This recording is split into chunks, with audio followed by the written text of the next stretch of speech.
Doctor, ya podemos empezar, ¿verdad? Sí, sí, ya, pero envíen a mi correo, a uno de ustedes envíen. Sí, ya le acabo de enviar, doctor. Bien, chicos, empiecen. Ok. Doctor, buenas noches, compañeros, todos buenas noches. En esta oportunidad vamos a presentar mi compañera y yo el tema del lupus eritematoso sistémico. Siguiente, por favor, Digita. Bueno, el lupus eritematoso sistémico lo vamos a definir como una enfermedad autoinmune sistémica. Esta va a ser caracterizada por un proceso inflamatorio crónico con daño en diferentes órganos y sistemas. Actualmente es de una causa desconocida y puede afectar prácticamente cualquier órgano del cuerpo. Se encuentran anomalías inmunológicas, especialmente por la producción de varios anticuerpos antinucleares, en este caso que son los ANA. Y esta enfermedad tiene una característica peculiar. En este caso, eh, podría ser por la formación de autoanticuerpos, por el depósito de complejos inmunes y por la activación del complemento. Siguiente, por favor. Bueno, entonces, como generalidades podemos determinar que el lupus eritematoso sistémico es una enfermedad crónica, pleomorfa. El diagnóstico se va a basar en el cuadro clínico ayudándonos con las pruebas de laboratorio. No va a existir un patrón típico. Claro que existe un cuadro característico, en este caso que es el rash cutáneo en alas de mariposa, que se puede ver en el rostro del paciente, y artritis en mujeres jóvenes, que generalmente va a ser poco frecuente. El cuadro clínico inicial va a afectar a cualquier sistema, puede curar y reaparecer meses o años después de la infección, o también se puede agregar manifestaciones clínicas de otros sistemas u órganos del cuerpo. Existe un 10% de personas sanas que van a tener un ANA positivo. Y la importancia, en este caso de la enfermedad, va a ser la fotosensibilidad y de los síntomas sistémicos. Mm, Siguiente, por favor. Bueno, el lupus eritematoso sistémico va a tener una prevalencia, en este caso, 20 a 150 casos por cada 100.000 habitantes. Existe un aumento por reconocimiento más precoz y una mayor sobrevida. En Estados Unidos es mayor y las manifestaciones son más severas. En este caso, si es que los pacientes tuvieran ancestros de origen africano, hispano o asiático. En cuestión a la incidencia, podemos ver que hay 6 pacientes por cada 100.000 personas al año, ¿no? Que cursan con esta enfermedad. Siguiente, por favor. Bueno, la fisiopatología que vamos a ver en este caso del lupus eritematoso sistémico ocurre por los alteración genética. En este caso hay una alteración en la metilación del ADN que inhibe la expresión de genes. Esto va a generar una interrupción a la tolerancia y va a generar anticuerpos antinucleares. Bueno, también existe predisposición, en este caso ambiental, que podría ser la radiación UV, traumatismos o infecciones, que van a incrementar la carga apoptósica, perdón. Estos incrementan los detritos y ambos se unen al complejo inmune, ¿no? Esto se fagocita y va a presentar el antígeno. Y este va a generar la producción intensa y persistente de la inmunoglobulina G antinuclear que va a potenciar el daño. Eh, Siguiente, por favor. En cuestión al componente genético, vamos a ver que de 10 al 20% tiene un familiar en primer grado infectado con lupus eritematoso. Va a haber un riesgo relativo de hermanos, en este caso del 20 al 29%. El riesgo es mayor para otras enfermedades autoinmunes. Habitualmente hay alteración de varios genes, pero pueden ser de uno solo. Va a disminuir el complemento C4, disminuyendo también la eliminación de células B autorreactivas. También disminuye C1Q y disminuye la eliminación del material necrótico. Siguiente, por favor. Bueno, como les había mencionado, la patogénesis en este caso del lupus va a ser genética. También va a haber otros factores, en este caso inmunorreguladores, hormonales, epigenéticos y en este caso del ambiente. Estos van a generar daño a nivel de los anticuerpos y también de los complementos C3 y C4, y estos van a generar daños en los órganos. Los más principales son la piel, los riñones, los pulmones, el cerebro y el corazón. Siguiente, por favor. Bueno, en cuestión a los factores ambientales, vamos a ver que puede ser desencadenado por el tabaquismo, por la exposición a la luz ultravioleta, por consumo de brotes, en este caso de alfalfa, que se le puede conocer también como cannabanina, también influenciados por el virus Epstein-Barr. También se puede pensar en que el paciente puede recibir una dieta hipercalórica rica en grasas y un efecto protector, en este caso del aceite de pescado. También cuando el paciente use tinturas o líquidos para permanentes y algunos cosméticos, en este caso como los lápices labiales, y la hipometilación del ADN por fármacos, ¿no? Siguiente, por favor. Bueno, en cuestión a los fármacos, vamos a ver que puede existir fármacos inductores a lupus eritematoso sistémico. La relación muy probable en este caso van a ser la hidralazina, la procainamina, la isoniazida, la clorpromazina, metildopa y minociclina. En la relación posible podemos encontrar a los bloqueadores beta, en este caso atenolol, que propanolol, metoprolol, la betalol, que son los que conocemos mayormente en nuestro medio, los anticomiciales, difenidantoína, etosuximida, fenitoína, carbamazepina y el ácido valproico, los antitiroideos, que puede ser metiluracilo, metimazol, propitiuracilo, y dentro de otros fármacos podemos encontrar las penicilaminas, quinidinas, captopril, enalapril, sulfasalacinas, interferones, estatinas, sulfanamidas, metilina, levodopa, entre otros. Y en cuestión a los fármacos que van a generar una dudosa relación, podemos tener el ácido aminosalicílico, fenilbutazona, sales de oro, anticonceptivos orales, grisiofulvina, penicilina, streptomicina, tetraciclinas, metisergina, lopurinol y la reserpina. Siguiente, por favor. Bueno, dentro de las manifestaciones clínicas que vamos a ver, como había mencionado en la definición, generalmente el lupus eritematoso va a afectar a todos los órganos o a cualquier órgano de nuestro cuerpo, ¿no? Vamos a ver que existe síntomas constitucionales, que estos van a ser como tales la fatiga, la fiebre, la pérdida de peso. Estos van a estar presentes en la mayoría de los pacientes con lupus eritematoso sistémico y en algún momento nos van a indicar el curso de la enfermedad, ¿no? En cuestión a la fatiga, podemos ver que es una de las quejas más comunes, ocurre en el 80 al 100% de los pacientes. A veces puede ser incapacitante y más que todo su presencia no está claramente correlacionada con otras medidas de la actividad de la enfermedad. Se asocia frecuentemente con la depresión, alteraciones del sueño y hasta fibromialgias concomitantes. En cuestión a la fiebre, vamos a ver que puede ser una manifestación, en este caso de la enfermedad activa, y se observa en más del 50% de los pacientes con lupus.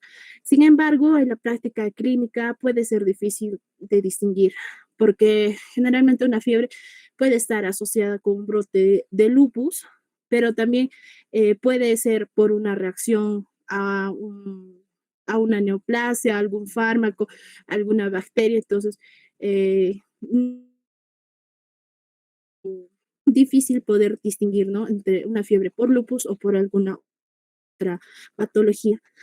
Clínicamente no va a existir características específicas que distingan que la fiebre es por lupus, pero nos podemos orientar con la historia natural de la enfermedad, porque esta nos puede orientar, ¿no? En qué momento, por ejemplo, si la fiebre ha aparecido en el contexto de repente el paciente está ingiriendo algún fármaco que pueda haber inducido, en este caso a la fiebre, como podría ser los glucocorticoides recetados por alguna infección, o que también el paciente ha estado probablemente en contacto con algún patógeno.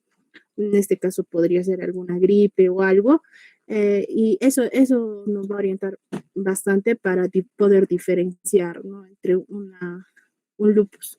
En cuestión a las mialgias, que también es otra de las manifestaciones más frecuentes en un paciente con lupus, esta generalmente se va a manifestar como una debilidad muscular severa o también podría manifestarse como una miocitosis relativamente infrecuente. Las y las debilidades musculares generalmente van a pertenecer a las manifestaciones musculoesqueléticas de lupus. Otra de las manifestaciones es el cambio de peso. Los cambios de pesos son frecuentes en pacientes con lupus y pueden estar relacionados con la enfermedad y también con su tratamiento. Por ejemplo, si viéramos una pérdida de peso, a menudo va a ocurrir antes del diagnóstico de lupus, ¿no? Esta puede ser involuntaria y puede deberse a la disminución en el apetito del paciente o también por efectos secundarios de los medicamentos, ¿no? En particular, si es que el paciente hace uso de diuréticos o también porque el paciente puede estar cursando con enfermedades gastrointestinales, ¿no? Ahora sí, es que en el caso de que el paciente sufriera de aumento de peso, puede deberse por una retención de agua y sal, esto asociado con hipoalbuminemias. Eh, Esto podría ser por, no sé, un síndrome nefrótico que podría estar cursando el paciente. O también podría ser porque el paciente está consumiendo más alimento, está teniendo un aumento del apetito y esto podría ser asociado al uso de glucocorticoides, ¿no? Siguiente, por favor. Bueno, dentro de las manifestaciones clínicas en sí que van a, en este caso, afectar a los órganos, vamos a ver que va a existir las más características, creo yo, que es las cutáneas.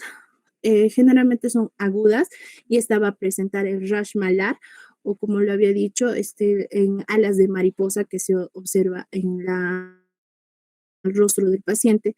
En cuestión a las manifestaciones subagudas del tipo cutáneo, vamos a encontrar que pueden ser máculas o pápulas eritematosas fotorreactivas. Y en cuestión a las crónicas, vamos a ver que puede aparecer en la piel un lupus discoide localizado o diseminado, ¿no? También vamos a ver que va a afectar a nivel renal. Esto puede ir clínicamente. Evidentemente se calcula que hasta un 50% de los pacientes con lupus va a generar una afectación renal y esta va a ser una causa importante de mortalidad en el paciente. Por tanto, es necesario la detección a tiempo, más que todo de una nefritis lúpica, con análisis de orina, ¿no? Una cuantificación de la proteinuria y una estimación de la tasa de filtración glomerular, que va a ser un componente importante del tratamiento continuo para el paciente con lupus. Puede ocurrir varias formas de glomerulonefritis y también una forma de tratamiento va a ser la biopsia renal que nos va a ayudar a definir, ¿no? El tipo y la extensión de la afectación renal, ¿no? En cuestión a la presentación clínica de una nefritis lúpica, puede ser muy variable, desde una hematuria sintomática o una proteinuria hasta un síndrome nefrótico y las glomerulonefritis, en este caso rápidamente progresiva por pérdida de la función renal, ¿no? Y también cabe resaltar que algunos pacientes con una nefritis lúpica pueden llegar a tener hipertensión.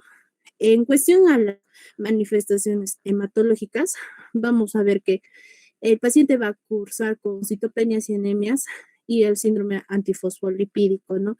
En este caso, para tratar las anormalidades hematológicas, son comunes en el lupus y las 3 líneas celulares de la sangre pueden ser afectadas.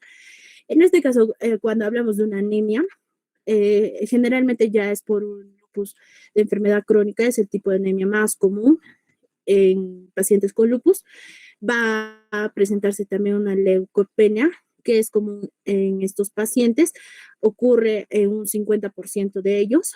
La leucopenia puede deberse a linfopenias o neutropenias secundarias y generalmente se van a correlacionar con una enfermedad clínica activa. La neutropenia también puede resultar de una toxicidad debido a medicamentos inmunosupresores. También va a cursar con trombocitopenia leve, en este caso, es una anomalía hematológica frecuente y en raras ocasiones puede producirse una trombocitopenia grave que va a requerir un tratamiento y un manejo adecuado. Y bueno, también podemos considerar que puede aparecer en los exámenes una anemia hemolítica autoinmunitaria. También vamos a ver que es relativamente rara, pero puede ser grave, ¿no? Y va a requerir tratamiento inmediato. Ah, también algo que no mencioné en esta parte es que vamos a ver el agrandamiento de los ganglios linfáticos. ah, y esto va a ser justo en asociación con el lupus activo y por lo general va a involucrar las regiones cervical, axilar e inguinales, ¿no? Y vamos a ver una esplenomegalia que también se observa en pacientes con lupus. En cuestión a las manifestaciones neurológicas y el compromiso neuropsiquiátrico, vamos a ver que a nivel neurológico el paciente va a cursar con ictus, convulsiones, neuropatías periféricas, y a nivel neuropsiquiátrico va a cursar con trastornos del humor, disfunción cognitiva y psicosis, ¿no? Eh, bueno, existen una amplia gama de manifestaciones neurológicas y psiquiátricas y generalmente van aparte de los ya mencionados, pueden cursar con problemas menos comunes, en este caso que podrían ser trastornos del movimiento y neuropatías craneales, mielitis y la meningitis, ¿no? Y bueno, también va a cursar con episodios, en este caso, eh, trombo, tromboembólicos, que se van a asociar con el síndrome antifosfolipídico que habíamos mencionado en las manifestaciones hematológicas. Siguiente, por favor. Bueno, en este caso va como una pequeña definición. He puesto que el síndrome antifosfolipídico se va a producir cuando el sistema inmunitario va a llegar por error a producir anticuerpos que aumentan las probabilidades de que se presenten coágulos en la sangre. Entonces, por eso manifestaba de que el paciente puede cursar con una trombosis. Bueno, en este gráfico podemos ver que las manifestaciones clínicas eh, resalta en este caso las úlceras bucales que se va a ver en los pacientes. También va a haber una afectación pulmonar, como manifiesta acá una pleuritis, una neumonitis, una embolia pulmonar. Esto va a ser, muchos pacientes van a desarrollar estos síntomas y generalmente estos son secundarios al lupus, ¿no? Las manifestaciones pulmonares, como lo habían manifestado, incluyen pleuritis con o sin derrame, puede ser una neumonitis, una enfermedad pulmonar intersticial, una hipertensión pulmonar, un síndrome de contracción pulmonar y una hemorragia alveolar. Estos van a ir acompañados de síntomas respiratorios que pueden distinguirse de la infección, especialmente en pacientes en tratamiento inmunosupresor, ¿no? En cuestión a las afectaciones mucocutáneas, como les había manifestado, lo del rash cutáneo o las alas de mariposa, se presentan como un eritema de distribución malar sobre las mejillas y la nariz, pero sin afectar los pliegues nasolabiales.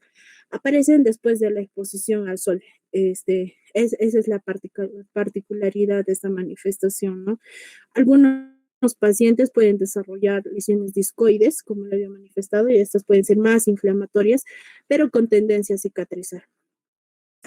Por otro lado, la fotosensibilidad también es un tema común para las lesiones cutáneas asociadas con el lupus.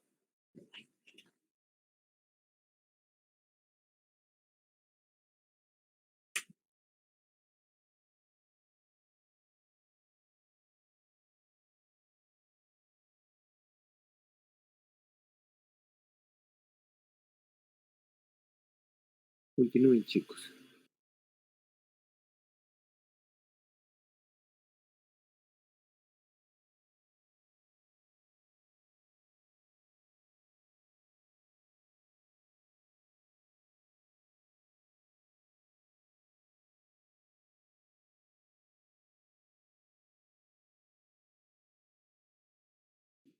Se te ha ido el audio, no tengo audio.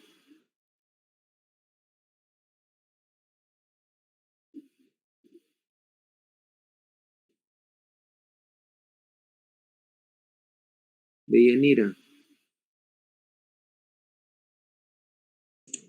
Doctor, parece que nos está el sistema. Ok, esperamos un ratito, a ver.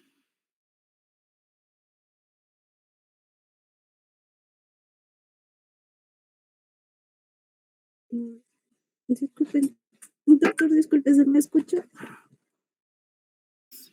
Sí, se te escucha, sí te escucha. Ya,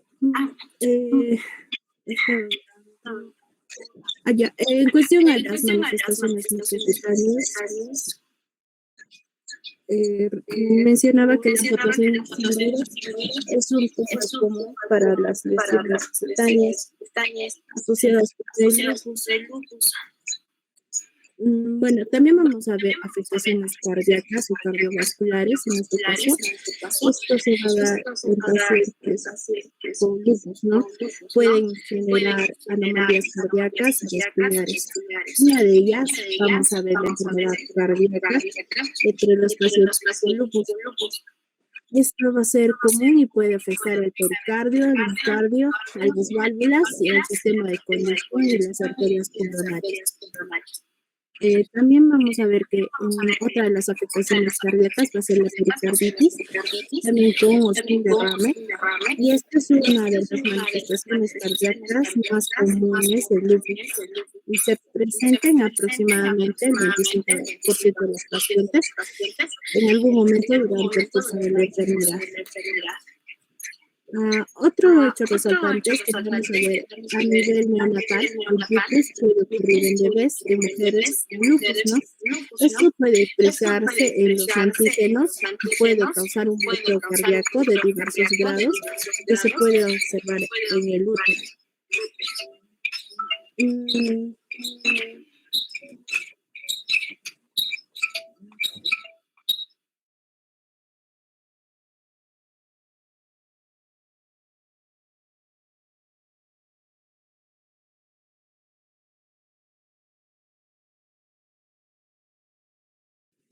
Doctor, disculpe. Dime. Por favor, ¿puede apagar su micro? Que creo que es A ver.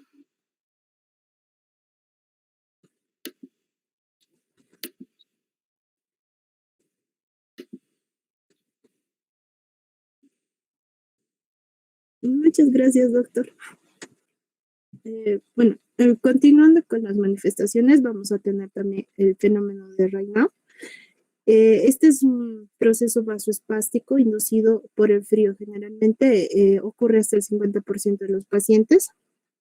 Y en este fenómeno se caracteriza por una palidez acral intermitente seguida de cianosis y eritrodermia.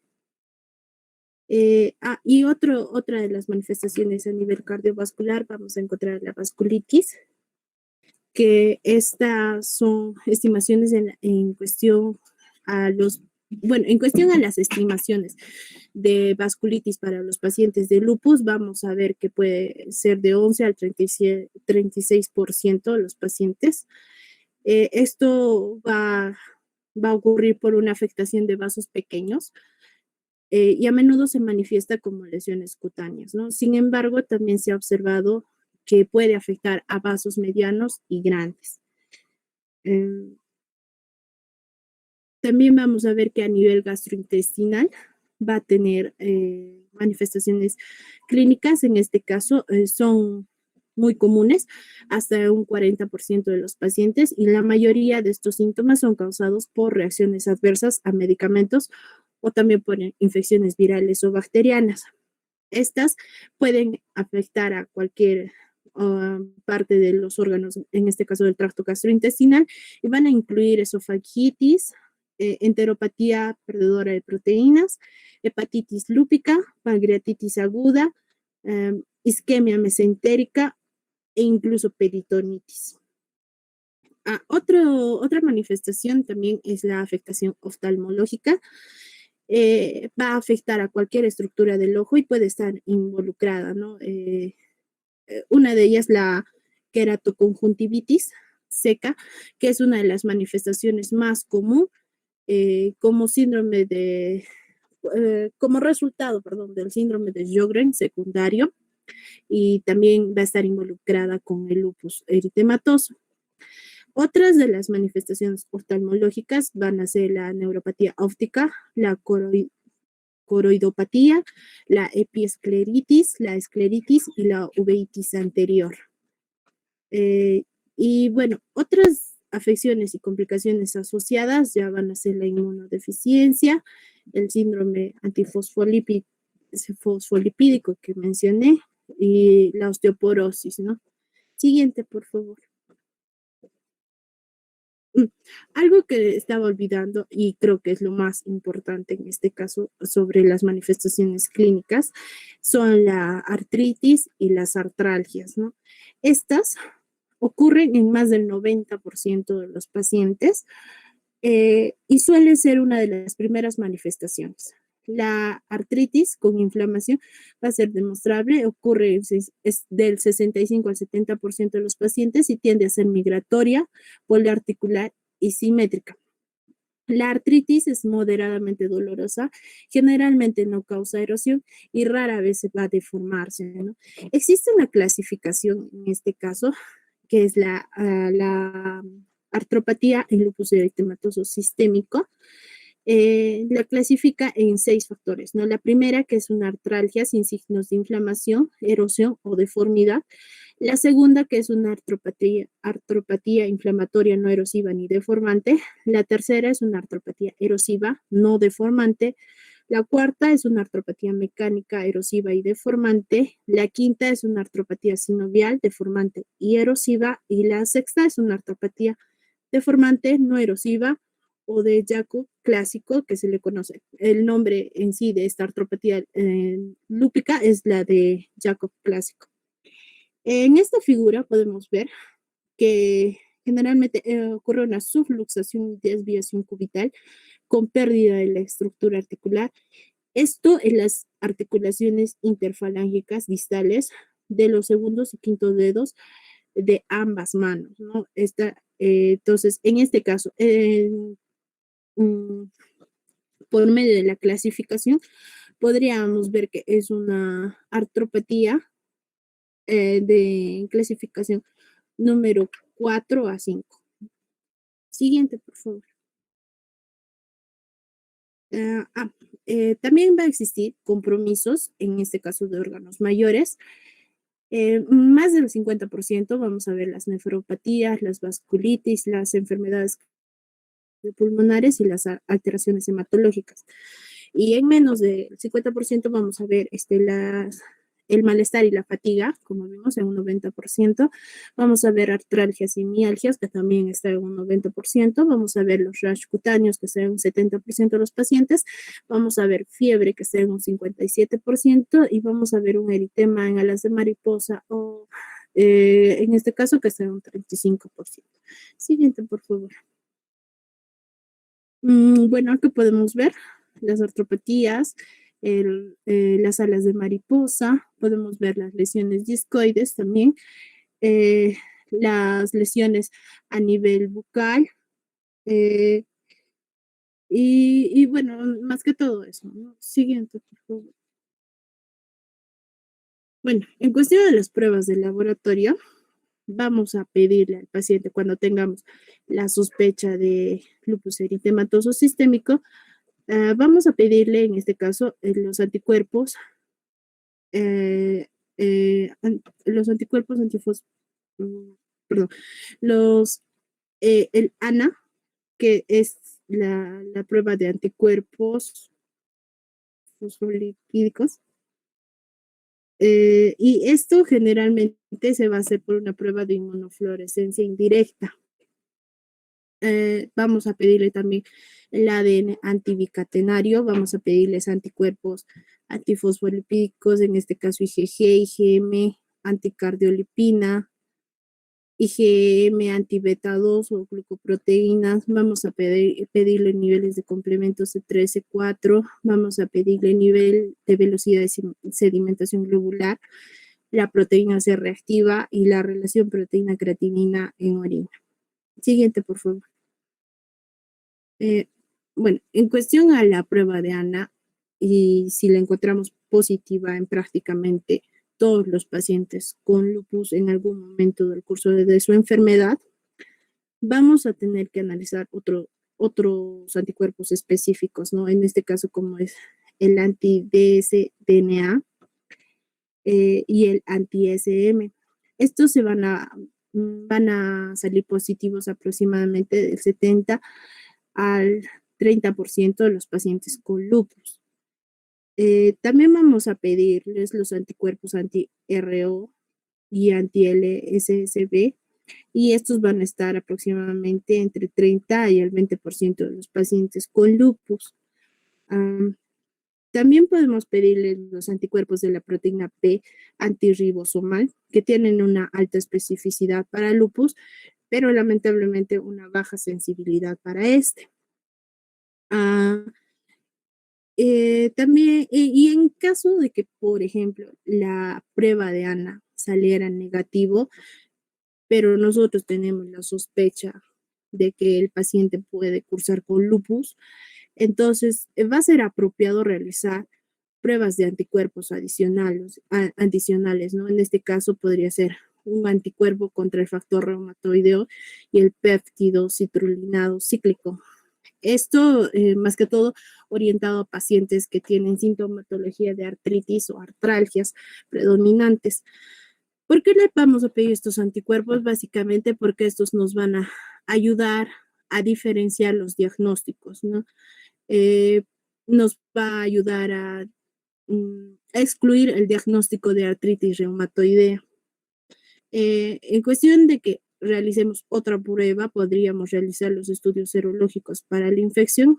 Esto generalmente pacientes con antecedentes de artralgias, pero de un tiempo corto, en este caso considerando 6 semanas. Podemos hacer pruebas serológicas para parvovirus, para hepatitis B, hepatitis C, o también si el paciente vive en zonas endémicas para la enfermedad de Lyme, o también estudios serológicos para Borrelia. También tenemos que pedir una proteína quinasa, una creatinina quinasa, que esta está elevada. Si estuviera elevada, puede reflejar miositis. Y esta miositis relativamente va a ser poco frecuente en pacientes con lupus. Y también tenemos que pedir una prueba de orina, la recolección de orina de 24 horas. Esto para ver la relación proteína-creatinina en orina. Y se debe, o sea, como dice, hacer una recolección de la orina en 24 horas para más que todo reflejar la cantidad real de proteínas o proteinuras si es que existieran, ¿no? Bueno, y en cuestión a las otras manifestaciones clínicas, sean cardiovasculares, por ejemplo, podríamos pedir un electrocardiograma. También podemos pedir pruebas de función cardíaca, ¿cómo se llama? Electrocardiografía. También podemos pedir, en este caso, radiografías simples para ver cómo están los pulmones, si es que podría haber una pleuritis. También para ver cómo están las articulaciones, en este caso si estuvieran inflamadas. También podemos pedir ecografías renales para ver el tamaño del riñón, más que todo, y descartar alguna obstrucción del tracto urinario. También podemos pedir un ecocardiograma para si es que tuviéramos la sospecha de una pericarditis, para poder identificar si es que existe algún émbolo o trombo que esté de alguna manera complicando al corazón. Podemos pedir también tomografías computarizadas, en este caso por el caso de los dolores abdominales, o una sospecha de pancreatitis. Y podemos pedir también una resonancia magnética para déficits neurológicos focales. Siguiente, por favor.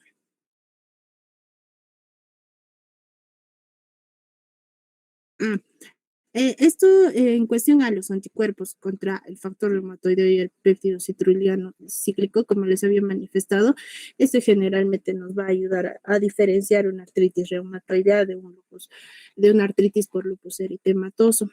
Y también los niveles de complementos C3 y C4, generalmente estos niveles van a estar reducidos y, y es un signo de que el paciente va a cursar con lupus.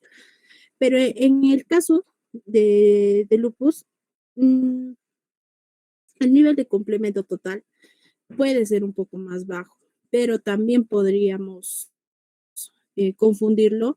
En este caso, es necesario diferenciar porque un signo de enfermedad hepática por consumo de alcohol también puede de alguna forma disminuir los niveles de complemento, ¿no? Entonces, más que todo, los exámenes de laboratorio que vamos a pedir al paciente tienen que estar orientados a las manifestaciones clínicas que él manifiesta.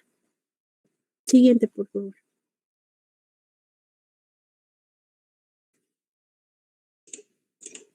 Ya, continuando con la exposición, en relación al diagnóstico, bueno, el diagnóstico de lupus eritematoso sistémico se realiza al igual que otras enfermedades reumatológicas en base a las manifestaciones clínicas y los hallazgos de laboratorio del paciente. Como ya mencionó mi compañera, la presencia de determinados autoanticuerpos o el consumo de complemento.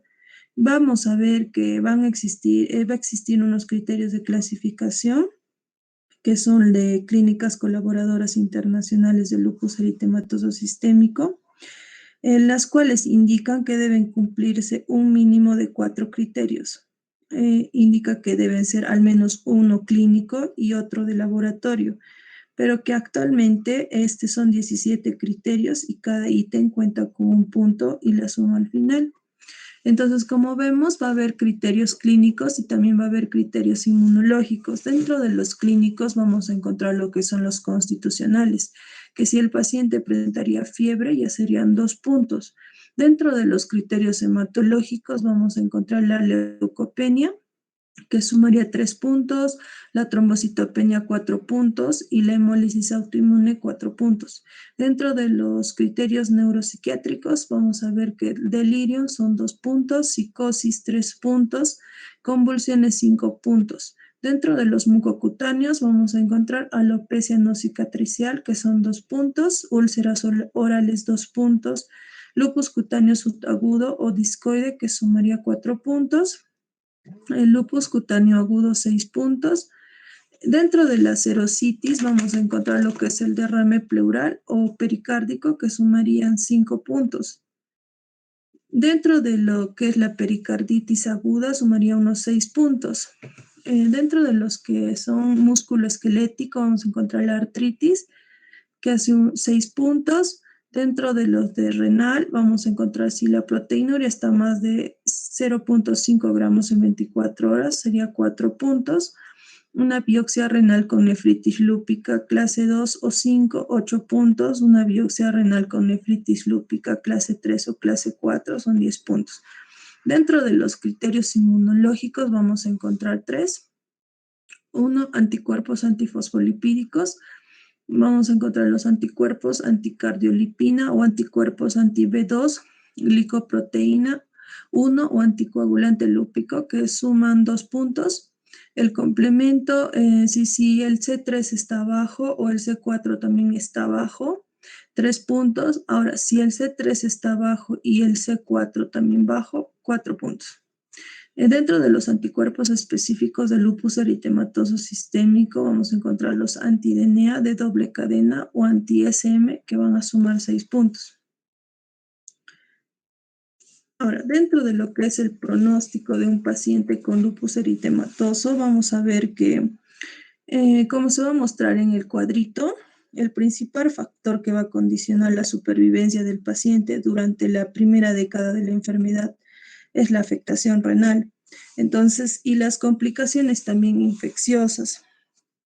Aunque el riesgo de infección está presente a lo largo de todo el curso de la enfermedad, según van pasando los años, se incrementa el riesgo cardiovascular derivado de la aterosclerosis secundaria al tratamiento con corticoide prolongado y a la inflamación crónica. Como vemos, la mortalidad a 10 años es un 25%. En relación al tratamiento en estos pacientes, se indica que el tratamiento debe ser individualizado, dada la variabilidad también clínica de la enfermedad, ¿no? Se manejarán los brotes con corticoides con diferentes dosificaciones en función del grado de afectación. Dado los terribles efectos adversos de estos fármacos a largo plazo, se debe minimizar su dosis acumulada, con lo que se tiende a utilizar las dosis mínimas que permiten controlar los síntomas y si es necesario podemos usar otros fármacos como ahorradores de esteroides, que son menos tóxicos a largo plazo, pero de acción más lenta, que de esta manera nos permiten también controlar la enfermedad.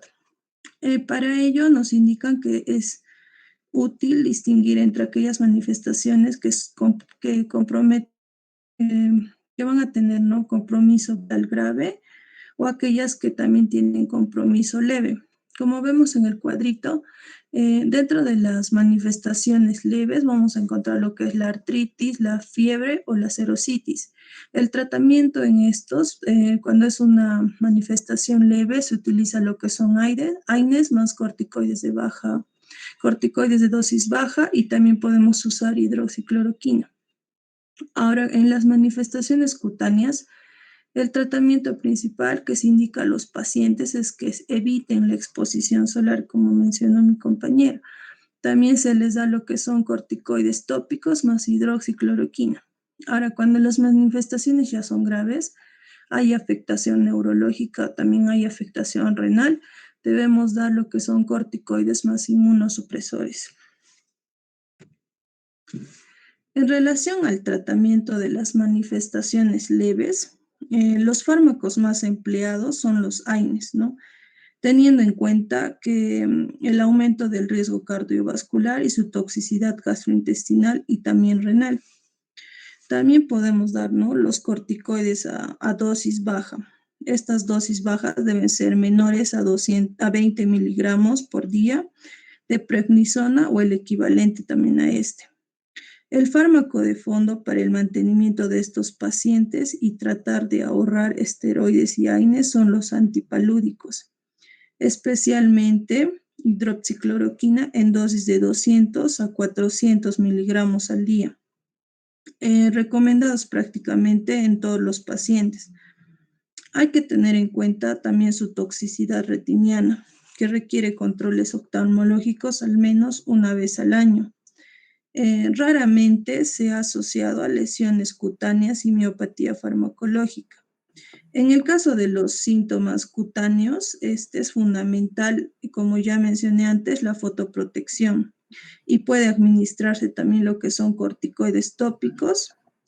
La hidroxicloroquina también es útil en el contexto clínico, ¿no? Cabe recordar que para el tratamiento de lo que es la artritis en lupus eritematoso sistémico, son los AINES, como ya mencioné, los corticoides en dosis baja y los antipalúdicos. Y en casos de persistentes, al igual que la artritis reumatoidea, se puede emplear lo que es el metrotexato. Y bueno, para aquellos pacientes que tienen síntomas leves pero son persistentes a pesar de la medicación ya convencional, se dispone de anticuerpos monoclonales, anti-Bliss, que estos bueno, dentro de esto va a estar el inhibidor del factor estimulador de linfocitos B, que es capaz de inactivar la función linfocitaria y reducir lo que es la producción de autoanticuerpos, y esto es llamado belimumab. Bueno, este belimumab, como ya mencioné, es un anticuerpo monoclonal anti-Bliss y este está aprobado para usar lo que es en formas leves de la enfermedad con síntomas refractarios al tratamiento convencional. Y este belimumab no es de elección para el tratamiento en aquellos pacientes que presenten ya manifestaciones graves. En relación a lo que va a ser el tratamiento en manifestaciones graves, indican que si el compromiso vital si está comprometido, ¿no?, la vida del paciente, es preciso un tratamiento agresivo. Inicialmente se debe emplear dosis altas de corticoides, ya sea 1 o 2 miligramos por kilogramo al día de prednisona o su equivalente. Los bolos de corticoides en dosis muy altas tienen que ser de 500 a 1000 miligramos por vía endovenosa de metilprednisolona durante 3 a 5 días. Y esto generalmente, probablemente va a ser de mejor alternativa, ¿no?, en complicaciones graves. En la mayoría de ocasiones se va a utilizar, se asociarán otros inmunosupresores con el objetivo de poder bajar la dosis del corticoide de forma más rápida y efectiva. De esta manera vamos a evitar lo que son los rebrotes. El más utilizado es la ciclofosfamida en pulsos endovenosos porque es rápida, es de acción rápida y también tiene una potencia más rápida, ¿no? Una vez inducida una remisión, se busca cambiar por otros inmunosupresores que sean menos tóxicos a largo plazo, como estaría la ciclosporina, el tacrolimus y la aciotoprina o micofenolato. La lesión donde más eficacia ha mostrado la ciclofosfamida asociada al glucocorticoide es en clase 4. Y el micofenolato es una alternativa eficaz al tratamiento con ciclofosfamida de la nefritis lúpica, ¿no? Y la azatioprina parece menos eficaz, por lo que se reserva para el mantenimiento de la remisión. En relación al rituximab, está empezando a tener un papel en la afectación orgánica específica de lo que es el lupus eritematoso sistémico. A pesar de que la mayoría de los datos publicados aparecen en nefropatía, ¿no?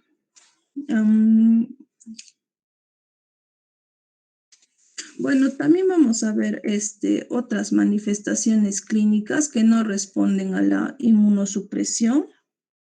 Vamos a encontrar 3.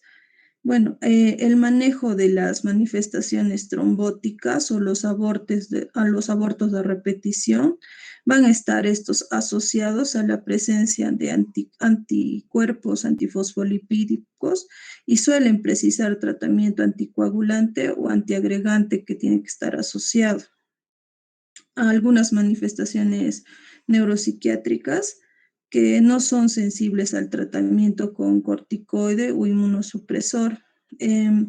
Los corticoides pueden producir o empeorar las alteraciones de tipo psicótico. En relación a la afectación renal, en sus fases avanzadas, cuando las alteraciones histológicas van a ser crónicas, y por lo tanto estas no van a ser ya reversibles, los tratamientos que resultaban eficaces en las fases iniciales de la glomerulonefritis proliferativa difusa ahora ya no van a ser útiles. En relación al síndrome antifosfolipídico, como ya mencionó mi compañera anteriormente, el concepto, solo para recalcar, esta va a ser una trombofilia mediada por anticuerpos antifosfolípido. Y esta se puede definir, ¿no?, como la existencia de trombosis y o patología obstétrica y la presencia de anticuerpos. Dentro de las manifestaciones clínicas que vamos a encontrar en el síndrome antifosfolipídico van a destacar lo que es la trombosis, que puede ser tanto arterial como también venosa. Las más comunes son las trombosis venosas profundas de los miembros inferiores, que pueden generar lo que es tromboembolismo pulmonar. Otro de las manifestaciones clínicas van a ser los abortos, que pueden producirse en cualquier momento del embarazo, al igual que en las mujeres sanas, pero son más frecuentes en el primer trimestre de gestación. Otras manifestaciones clínicas asociadas, vamos a ver valvulopatías, la migraña, artralgia o artritis, trombopenia o anemia hemolítica. Dentro del síndrome antifosfolipídico catastrófico, se va a tratar de una emergencia. Entonces, por lo tanto, se define como aquella patología que se manifiesta con múltiples trombosis orgánicas de 3 o más órganos que están afectados. También va a haber afectación microtrombótica de menos de un órgano, la cual se va a desarrollar a lo largo de 7 días en un paciente con anticuerpos antifosfolipídico persistentemente positivos. En el diagnóstico se va a establecer mediante los criterios que se muestran en esta tabla. Como vemos, dentro de las manifestaciones clínicas vamos a ver si hay trombosis arterial o venosa. Como ya mencioné, los abortos.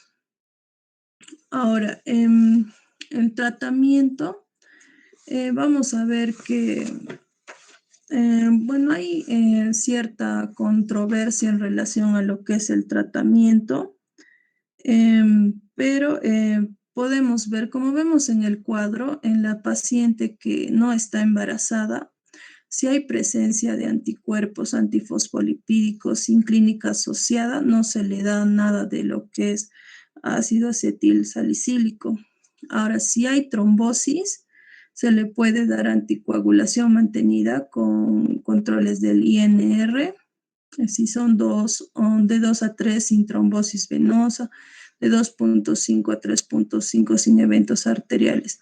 Ahora, si el tratamiento en una paciente que está embarazada, si hay presencia de anticuerpos antifosfolipídicos, sin clínica asociada, ya sea una trombosis o abortos previos, no se le debe dar nada de ácido acetil salicílico.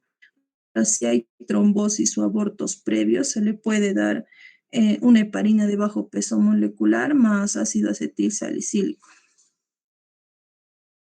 Eso sería todo, doctor. Gracias. Bien, chicos. Bien. Si se han dado cuenta, lupus es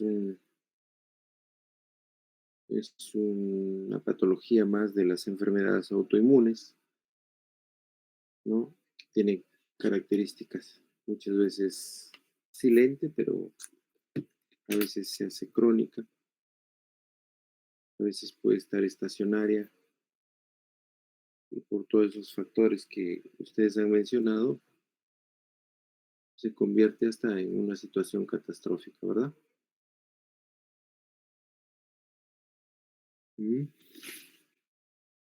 A ver, déjame ver.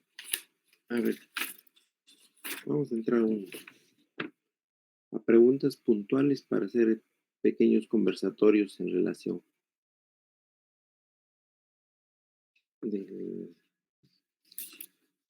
del tema, ¿ya? A ver, ¿qué me dice? Vamos a empezar esta vez por Inca Ortiz. ¿Está Inca Ortiz? Presente, doctor. Dime, Ortiz, ¿cómo describirías a un paciente típico de lupus eritematoso sistémico? ¿O cómo es el paciente en lupus eritematoso? Principalmente, Háblame de la edad, de sexo, género. principalmente es una enfermedad crónica. Ujú. No tiene un patrón típico, pero lo podría clasificar como un cuadro clínico que afecta principalmente a cualquier sistema. el cual Ujú, puede iniciar ya sea en meses o en años, y durante ese tiempo se van a estar evidenciando diferentes manifestaciones clínicas. Eh, no solo Mejía. que no solo van a afectar las articulaciones, sino que afectan a los intestinos, al Pero corazón, al sistema nervioso central, al cerebro, a la piel. pero ¿cómo es el paciente típico? Principalmente porque el paciente va a sentir el extremo. Ujú. ¿Qué me dice Mejía, Iván?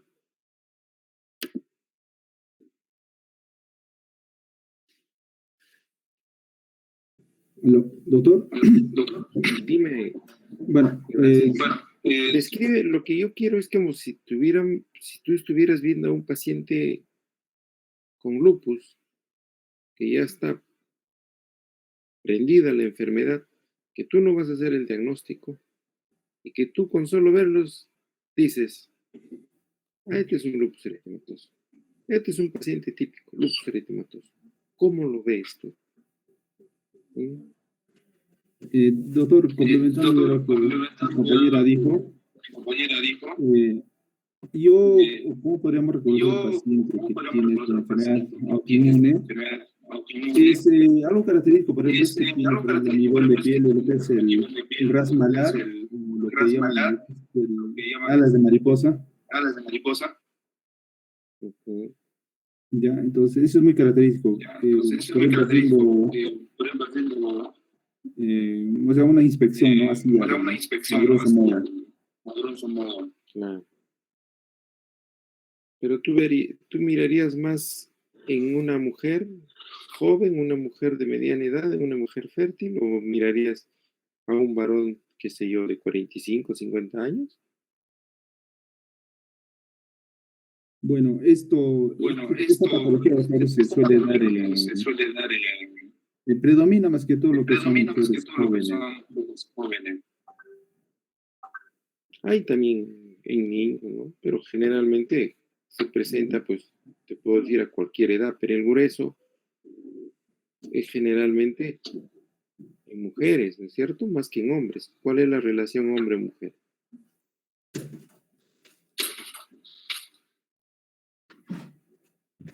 El específico Disculpe, es de 10 a 1, doctor. Es más afecta a mujeres. Perfecto, A mujeres en perfecto, edad Jim. fértil, doctor, Entonces, 90%. perfecto, eso es lo que yo les decía. Entonces, ¿qué debería yo esperar si yo les digo, ¿cómo es un paciente típico de lupus? Ya, doctor. Doctor, ver a una mujer en edad reproductiva, qué sé yo, entre 15 y 50 40 años de años. edad. Claro, entonces, ¿no? Pues yo les digo, ¿cómo mirarías? Encontrarías. Básicamente Ya, doctor. miraríamos en una mujer, ¿no? Porque mirarías lupus en varón es rarísimo, mucho más raro, aparte de ser raro ya, más raro sería ya ver encontrar a un varón, ¿verdad? ¿No es cierto? Si bien es cierto, ujú, entonces, eso es lo que quiero que graben en su cabecita, chicos, que cuando de por sí es una enfermedad crónica, sistémica, pero cuando ustedes vean y quieran ver a una paciente en lupus, generalmente van a encontrar en mujeres, como ya conversamos, en edad fértil, ¿ya? Y la edad fértil pues empieza más o menos entre 15 y 50 años, ¿verdad? Obviamente puede aparecer en cualquier edad, pero lo típico es eso, lo típico, ¿ya? Y obviamente aumenta en las mujeres, pues, ¿no? Y en las edades fértiles de esa etapa. Es por eso que a veces se relaciona como factores al embarazo, a factores hormonales. ¿Mm? Es por eso que llega esa diferencia de 10 a 1. Antiguamente era de 8 a 1, pero con el tiempo esas cosas van cambiando, ¿no es cierto? Generalmente a veces también pueden aparecer después de la menopausia, ¿ya? Mm, muy bien, chicos. Eso a manera de arrancar el tema. A ver,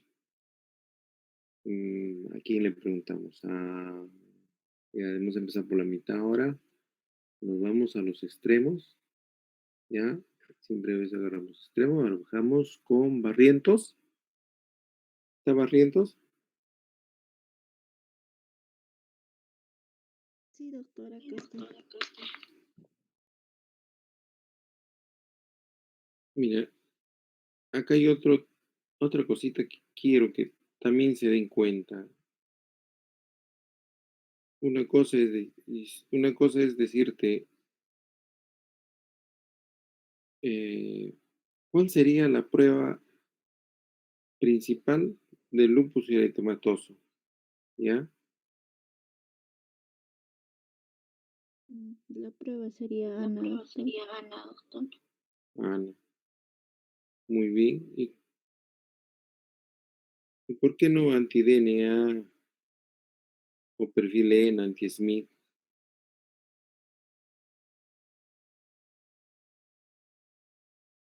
Doctor, también hay anti-dsDNA y anti-SMID, pero que se Claro, observa en un 70 a 30% de los pacientes. exacto. ¿Qué me dice el resto, chicos? Más sensible, doctor. ¿Ya? Y yo te digo Sí, ahora, la mira, sensibilidad significaría identificar a los verdaderos enfermos de lupus. Entonces, hablaba de que según revisar la bibliografía, el 95% de los pacientes por lo general presentan el ANA positivo. El 5% del resto logra identificarse el ANA positivo en el transcurso de la enfermedad. muy bien. No es lo mismo decirte, ¿no? ¿Cuál es la principal prueba para el lupus eritematoso?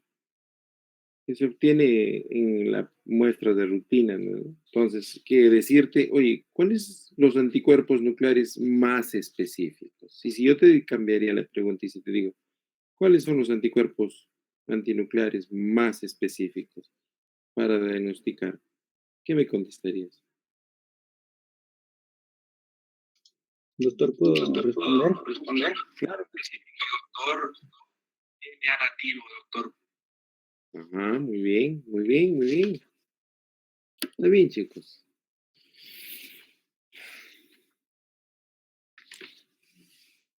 ¿Qué más? ¿Qué me dice? A ver, Soto, Ramos, a ver, ¿quién más está? Hablen, chicos. Ya, doctor, como mi compañero dijo, el ANA va a ser el más, o sea, va a tener una alta sensibilidad, ¿no? De un 98%, pero su especificidad va a ser muy baja, puede llegar hasta el 10%, ¿no?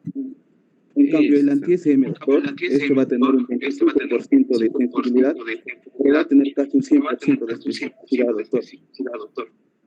Que es Al igual que el diferente. anti-NSDS, doctor, este va a tener 70% de especificidad y casi un 80% de sensibilidad. Pero este anti-DNA nos va a marcar una actividad renal, doctor. Exacto, muy bien. Es como si yo les dijera, chicos, como le dijera, ¿no? La prueba, más específica es los anticuerpos antinucleares, ¿no? Conocidos como ANA, que hablan inclusive de mucho más de un 99%, ¿no? Es como si yo dijera, un paciente que sufre la enfermedad tiene elevadas concentraciones de este anticuerpo, ¿no es cierto? Es el número de laboratorio más importante del trastorno. Pero, como lo has mencionado muy claro, esta prueba de ANA no son específicas del lupus eritematoso sistémico. ¿Mm? ¿Ya? Muy bien. Es más, un paciente que tiene ANA y tiene ciertas características clínicas, o basta con, con 2 características clínicas y un ANA, hay una altísima sospecha de que es lupus eritematoso. No. ¿Mm?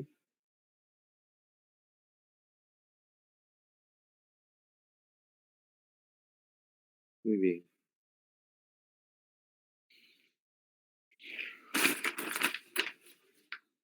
Mejía. Judith Levy. Levy es, ¿no?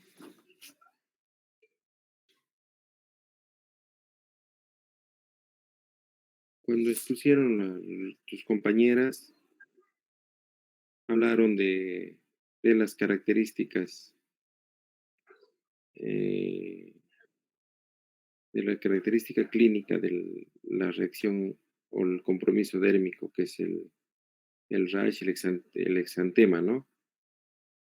¿Habrá tipos? ¿Habrá distintos tipos?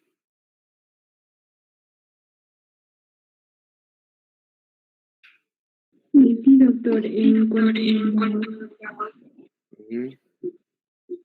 a los tipos cutáneos, entonces la vida que es mandar o el típico que es la alimentación, ¿no? Donde también se encuentra, hay otras formas de vida que son las o papulas eritematosas. También puede presentarse de forma crónica, que son los lupus discoides, que van a estar más localizados sobre sí mismos. Exacto. Entonces, si nos damos cuenta, lo más típico es las famosas alas de mariposa, ¿no? La que respeta las zonas nasogenianas, ¿verdad? Es ese exantema agudo que cuando el paciente se presenta hacia la luz, se pone chapositas, se hace como rash sensible a la luz, ¿no es cierto? Y de alguna manera esto nos indica de por sí ya que el paciente sufre una enfermedad sistémica, ¿ya?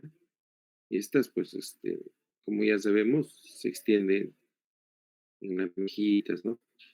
Pero no afecta los surcos o las de que están al costado del pliegue de la nariz y el pliegue alrededor de la zona labial, ¿no?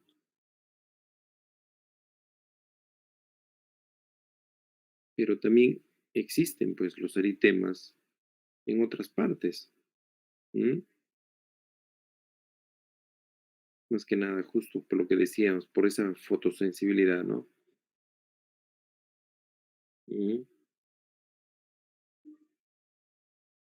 Y muchas veces estos pacientes que presenten en otras partes, a veces no dejan ni huellas, que cuando se presentan en el paciente, solo a veces te menciona y dice, doctor, tengo un rash o un eritema o una lesión dérmica que se pone rojo,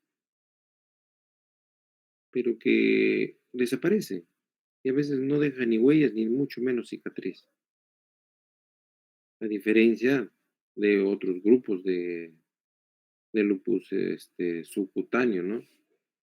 Esta sí vemos lesiones sobremontadas, elevadas, eritematosas, ¿ya? Que también están en relación a la exposición del sol. ¿M? Y estos son los que a veces les encuentras ciertos anticuerpos específicos, las que encontrábamos en la dermatomiositis, como el RO, el A, ¿no es cierto? Y el otro grupo, pues, ¿no? Que es el discoide, como mencionaste, ¿no? Muy bien. ¿Qué consideran ustedes que podrían ocasionar el desenlace fatal de estos pacientitos, como lo han mencionado en la exposición? ¿Cuáles son las principales causas para un desenlace fatal?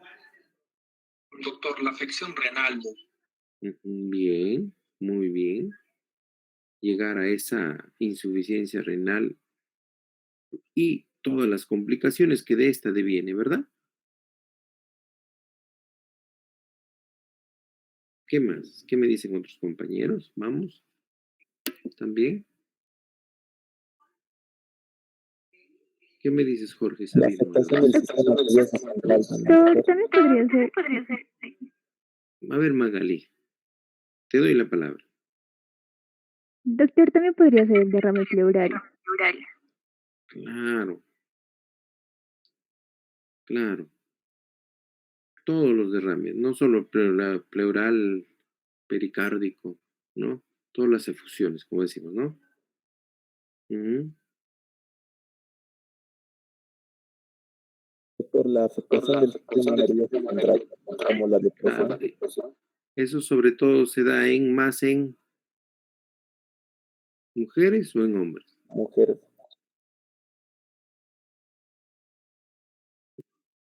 ¿Ya?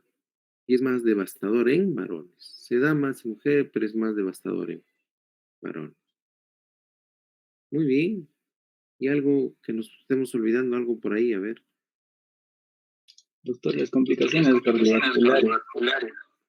Ya lo dijo Jorgito por ahí, junto con las pulmonares, las Doctor, complicaciones las renales. vasculitis también. Claro, ya. Dentro de las nefritis lúpicas y su clasificación que también las han mencionado, es compromiso netamente también vascular, ¿no? Mesangial. Las infecciones, muchachos. ¿Qué opinan? ¿Qué dicen de las infecciones?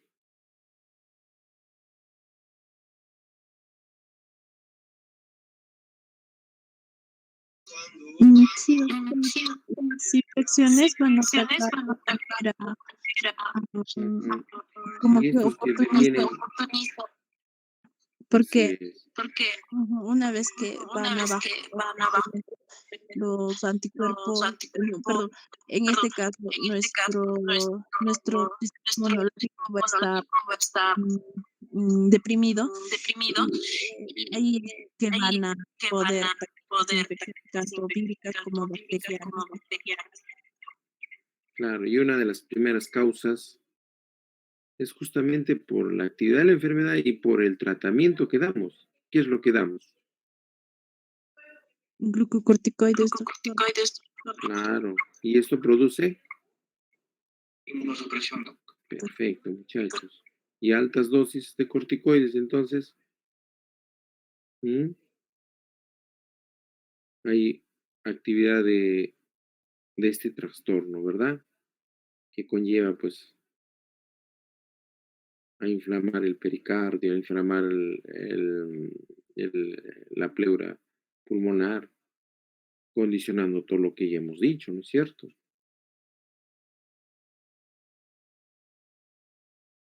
Entonces, si bien es cierto, es ese punto de partida, pero hay muchos orígenes, pues, ¿no? Muchos orígenes. Mm. ¿Alguna otra cosa más? A ver qué me dice.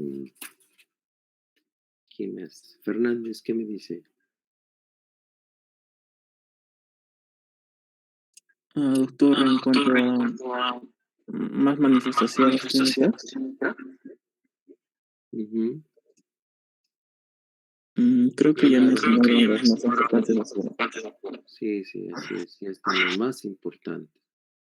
¿Ya?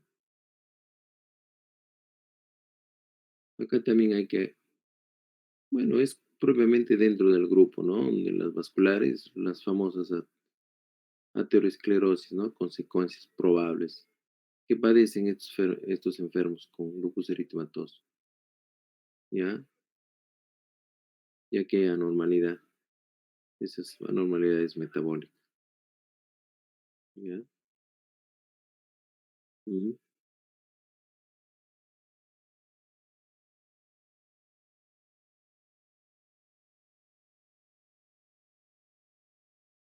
¿Qué te justificaría darle altas dosis de corticoides en un paciente con lupus eritematoso? Que el paciente esté en una crisis, doctora. Doctor, Ujú, pero bien, pero dame esos, ¿qué crisis? Dame esos problemas. Justifícame esos casos frecuentes donde yo decido ese inicio. insuficiencia renal aguda, doctor. Perfecto, perfecto, una cosa grave, lo que llamamos es un paciente que está entrando a hacer un cuadro de nefritis lúpica grave, ¿no es cierto? Ujú. ¿En qué casos más le daríamos altas dosis? Que a la larga, obviamente, va a golpear la inmunidad y podemos estar abriendo la puerta a procesos infecciosos graves. Y dentro de la clínica lo han hablado. ¿Mm? Han hablado de gastrointestinal, ¿qué más? Renal, y algo muy importante, ¿no? Que conlleva manifestaciones de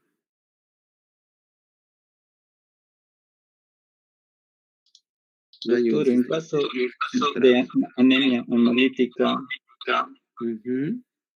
o también la trombocitopenia autoinmune. Claro, claro que sí. Ujú. Claro que sí. Porque nosotros sabemos que esa trombocitopenia es de extremo riesgo, no es de extremo riesgo. ¿Compromete la vida o no? A ver, llega por debajo de 50.000, como si fuera dengue hemorrágico. Y si es autoinmune, inflamatorio,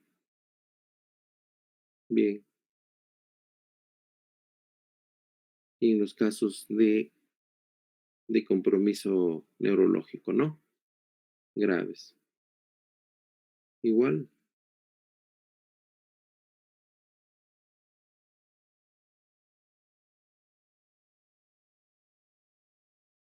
Ujú.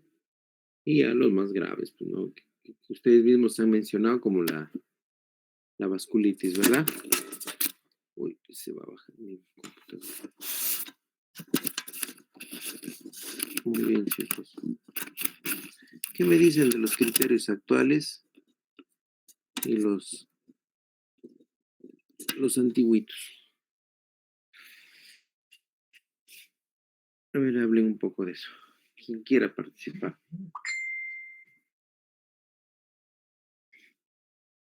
¿Cuáles son mejores, los 17 o los 11?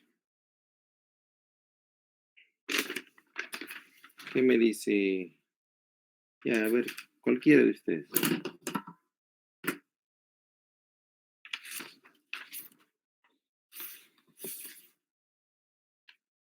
Porque esos criterios inicialmente se crearon por el ACR, ¿no?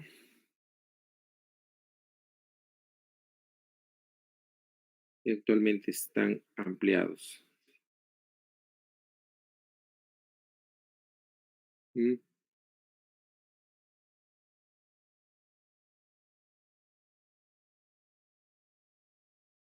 Mencióneme un criterio TICA. Cualquiera TICA. Doctor, ¿cómo está? Muy buenas noches. Disculpe, haciendo una comparación, si hablamos de los 17 o los 11 o 10 Dime. criterios,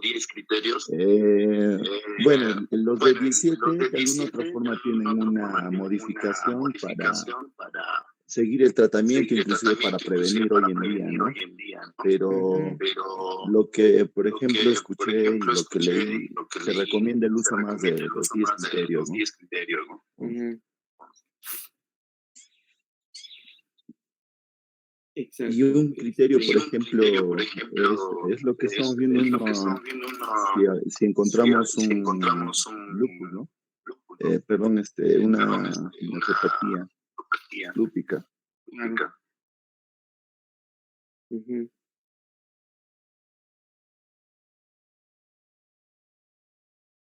¿Podrías crear algún ejemplo de esto?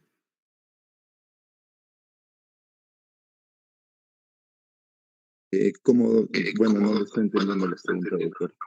A ver, por decir, yo te podría decir, ¿qué relación habría entre criterios para clasificar lupus LES, ¿no? Y el diagnóstico de esta enfermedad?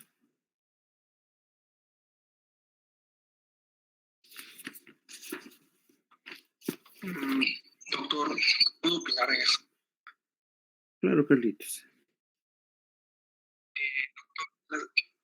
Nuestras compañeras dijeron que para darles un diagnóstico era al menos un laboratorial. Siendo un ejemplo, podría ser una paciente con un lupus cutáneo agudo de tipo un Quatch malar, a su vez, el clínico está acompañado de un ANA positivo que cumple ya un criterio laboratorial. Exacto. Conforme a lo que dijeron nuestras compañeras, ya tendríamos un diagnóstico confirmado de lupus. Exacto. Exacto, Carlitos. Esa sería la relación estrecha, ¿no? Entre estos criterios de clasificar el lupus eritematoso y diagnosticar la enfermedad. Como ustedes los han mencionado, estos criterios tienen su sensibilidad diagnóstica. Nadie le quita el mérito, ¿no? Y sobre todo cuando hay casos leves de enfermedad, donde hay primeras etapas, pues, ¿no?, del trastorno. Y no hay nada más relevante que decir, si una persona presenta, por decir, rash malar, clásico, ¿listo? Y sus resultados son muy positivos en un ANA. ¿Qué me dirías? ¿Qué me dirías?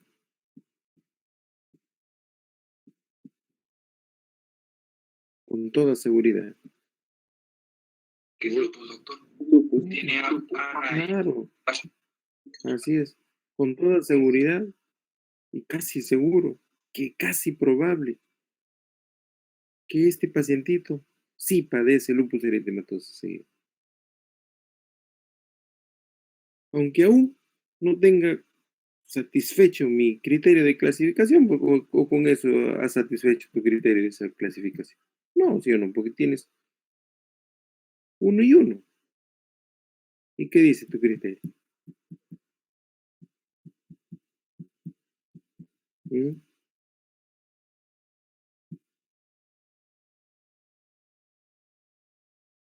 Esa es la importancia, chicos, de poder entender estas cosas inmunológicas. Porque al final, si te sale Ana y ya estás con una fotosensibilidad, lo único que te queda es pedirle un perfil ENA para encasillar si se va a ocasionar algo más, ¿no? Una vasculitis, un SAF, hasta un factor reumatoideo, estás sin la obligación de pedir o no. Pero de por sí ya decidiste, ya se tiró las cartas sobre la mesa sobre este paciente, con tan solo considerar un criterio clínico y uno laboratorial, ¿o no? Mm. ¿Y habrá herencia? ¿Habrá factores hereditarios de importantes para estos enfermos o no? ¿Qué me dice la expositora, los expositores?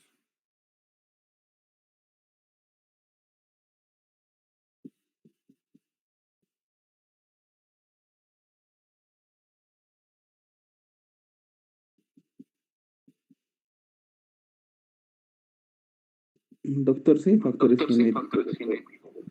La DR2 y la DR3.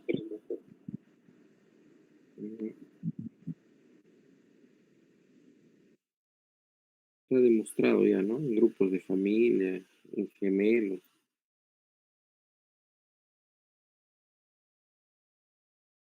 Que sí tiene una carga familiar muy estrecha, ¿o no? Sí, doctor. Así es. Probablemente si mamá o mi abuela tuvo lupus, la nieta vaya a presentar lupus. Eso sí, por seguridad les digo, chicos.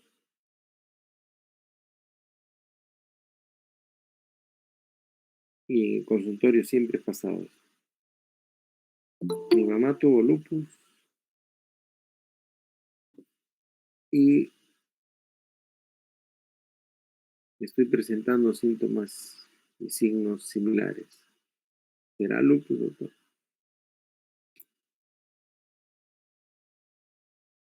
Lo más probable, ¿no es cierto? Sí, doctor. Ujú. Esas cositas siempre, cuando esté en consultorio, es un tema de orientación hacia los familiares. Porque a veces llevan a la mamá, llevan a la hermana, pero ellos aún no desarrollan. Pero entre todos los factores que pueden desarrollar hay un montón, ¿verdad?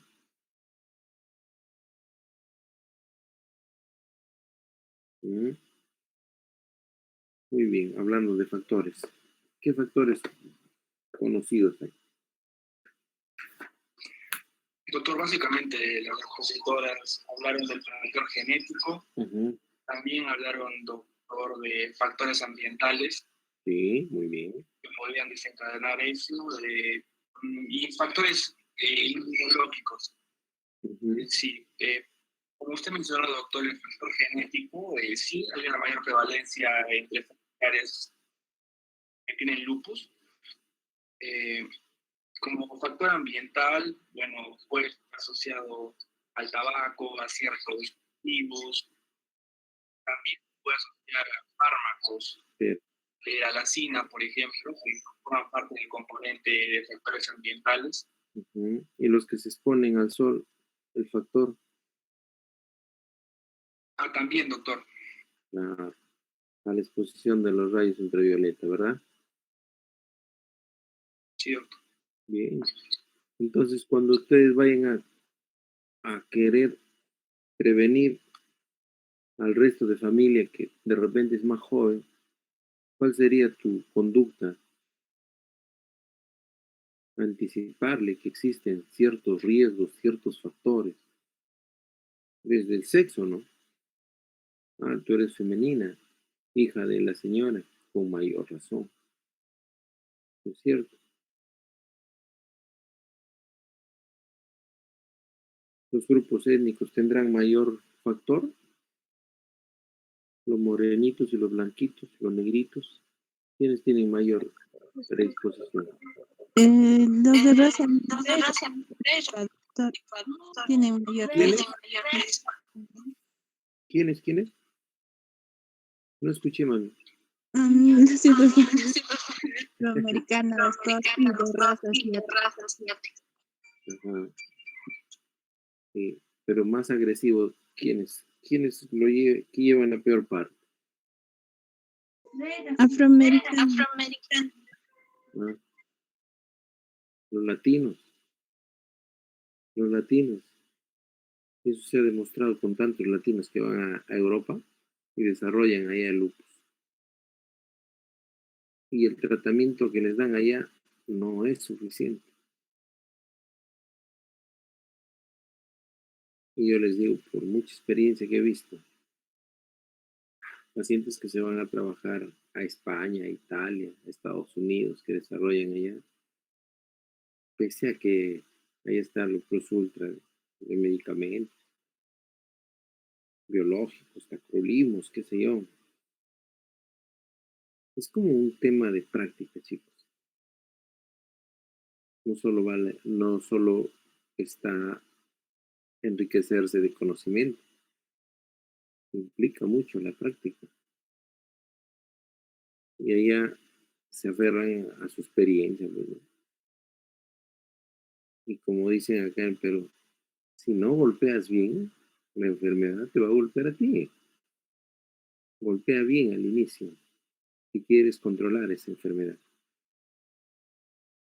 ¿Ya? Metilprednisolona, ese medio por kilo es teoría. Es teoría para Perú, para Latinoamérica, para los latinos. Y yo no podía creer al inicio. Pero cuando encontré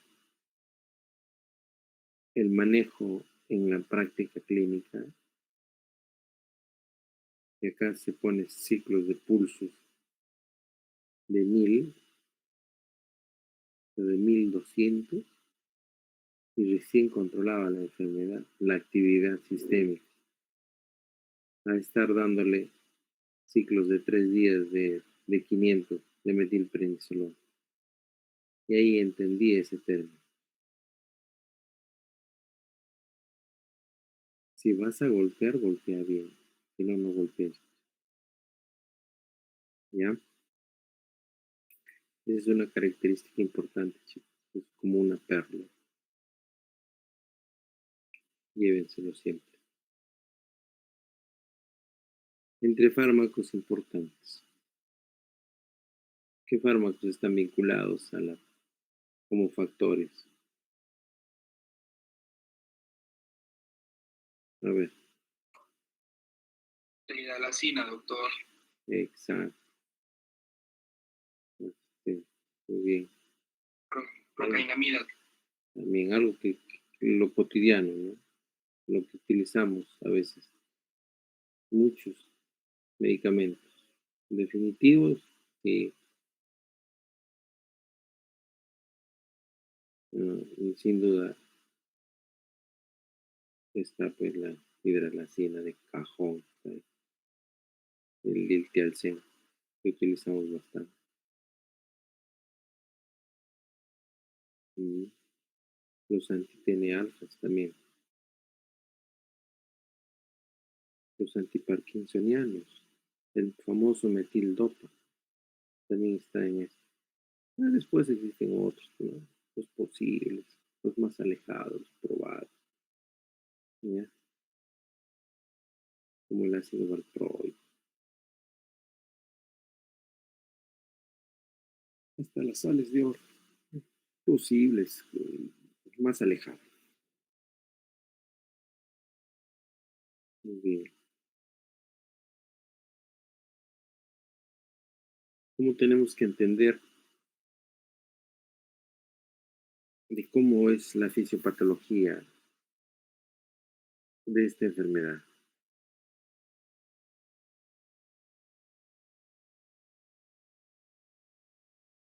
¿Cómo se describiría, cómo resumiríamos la patogenia en el lupus?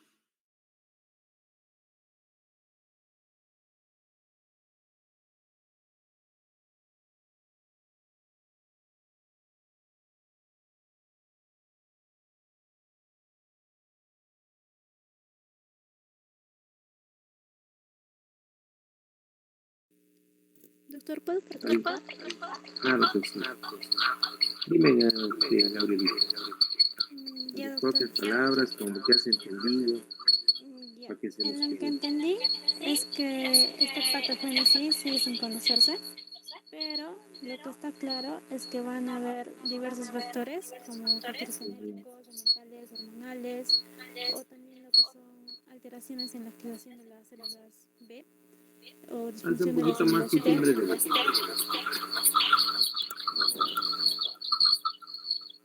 Espera. Doctor. Timbre. Ya, sigue. Ya. Como decía, va a haber alteraciones en lo que es la activación de las células B o disfunción en las células T. También va a haber lo que son alteraciones en la apoptosis y también lo que son desequilibrios en el balance de las citocinas.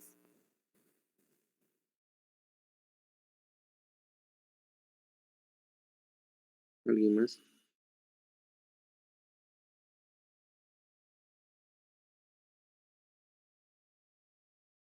Se habla mucho de que es consecuencia o es una enfermedad producida o porque hay una alteración en esa capacidad innata que tenemos de Doctor, eliminación. ¿puedo? Sí, mi hijo, adelante, a ver. Bueno, en esta patología de lupus eritematoso sistémico se va a producir en general lo que es un aumento de autoantígenos durante esta apoptosis que va a haber. Así es. O sea, va a tratar de, o sea, las vesículas apoptóticas promueven Persistencia, ¿no? la Acá hay una activación gran de las células dendríticas y linfocitos B, y también a la producción del interferón y autoanticuerpos. Ujú. Entonces, En términos generales podemos decir, sí, ¿no? Que hay una alteración de la capacidad de eliminar productos de degradación celular, así, para empezar. Todo este contexto, toda esta forma hace que existe una persistencia o una gran cantidad de autoantígenos que tienen capacidad de estimular la formación de estos anticuerpos o esos inmunocomplejos que encontramos, ¿ya? Por parte de todo el sistema inmune. Obviamente que va a existir numerosas alteraciones, cambios, disfunciones en la regulación de esta respuesta, ¿no? Y ahí están pues ya hablando todo lo que hemos mencionado. Las hormonas, los genéticos, las mujeres, el factor hereditario, los inmunológicos, ¿no? ¿Mm? Y los defectos de la apoptosis que ustedes también han hablado, la estimulación de la célula B, ¿mm? Que son las encargadas y las productoras de estos anticuerpos, ¿no? Entonces, existe una gama de consecuencias, de cascadas y de toda esa gama de factores ambientales, virus, rayos ultravioleta, fármacos, qué sé yo, sustancias tóxicas. ¿Y por qué no agregarle ahí estados psicosomáticos, verdad? Como siempre conversamos, estados de ansiedad, angustia, depresión, miedo, fobia, temor. ¿Mm? El consumo de sustancias tóxicas está metido en todo esto, el cigarrillo, el tabaco, qué sé yo, tóxicos, cocaína. Hasta hablan en mujeres la sustancia de lo que utilizan las chicas en el cabello, los tintes, ¿no? ¿Mm? Muy bien, chicos. Entonces, esa es la forma en que a veces se presenta. A ver, ¿qué me dice? Y aquí no le hemos preguntado en todo el semestre, que levante la mano. A ver.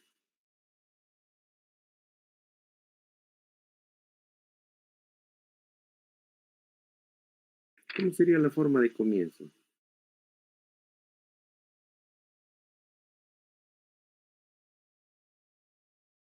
A ver, ¿quién me hace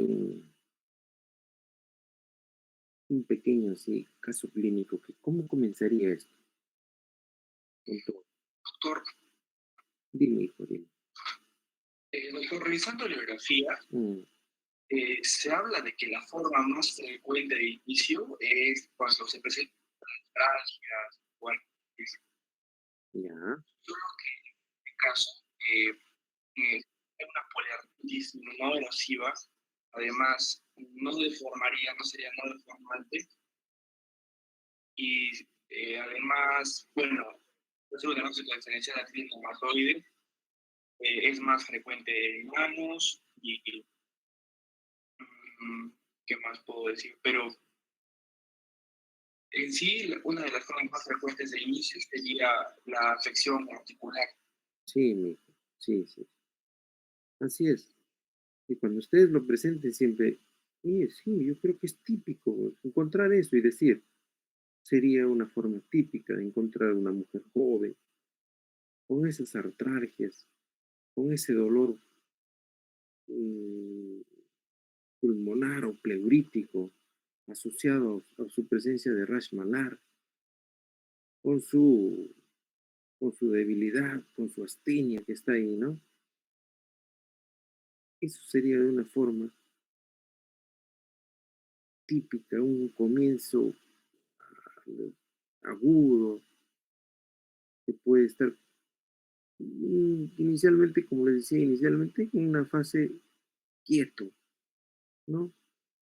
Y en otras podría haber un cuadro de aparición más reagudizada, ¿no? Que te podrían dejar o no secuelas inflamatorias en el órgano afectado, como las lesiones dérmicas, ¿no? Que a veces ni deja huella, pero a veces deja huellas. ¿Mm? Eso sería lo más importante, ¿no? Y a veces tenemos que comprometer en todo esto a esos factores ambientales como es a la exposición de los rayos ultravioleta, ¿no? Lo que hablamos todo, ¿no? Las partes de infecciones, los estados psicosomáticos que les mencionaba, ¿sí? El embarazo, ¿sí? Inclusive después del embarazo, también hay casos de presentación, al igual que en el famoso SAF,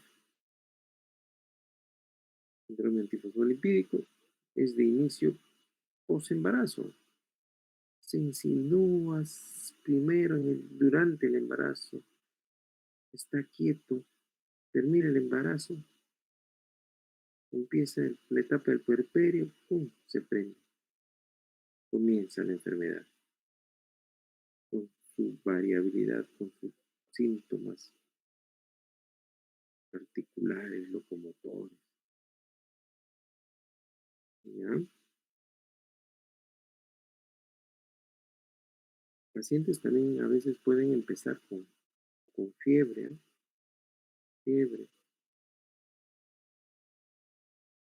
Fiebres intermitentes. Muy bien, chicos.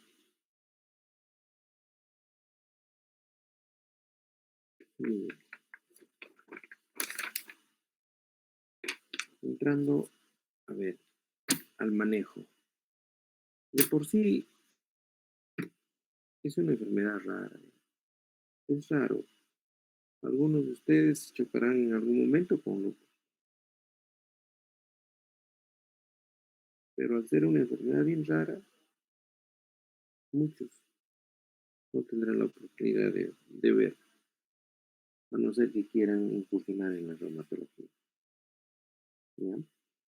Pero el manejo, como lo mencionaron sus compañeros, es netamente dependiendo del órgano que se afecta.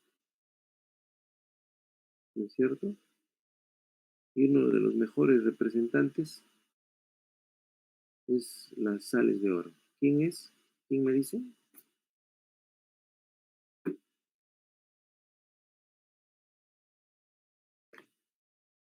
Doctor, la de penicilina. Puede estar incluida ahí, pero no es el principal. ¿Qué me dice el expositor?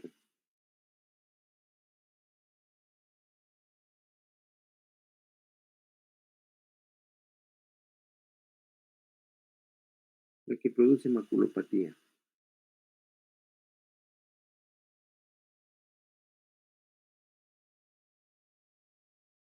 ¿Mm?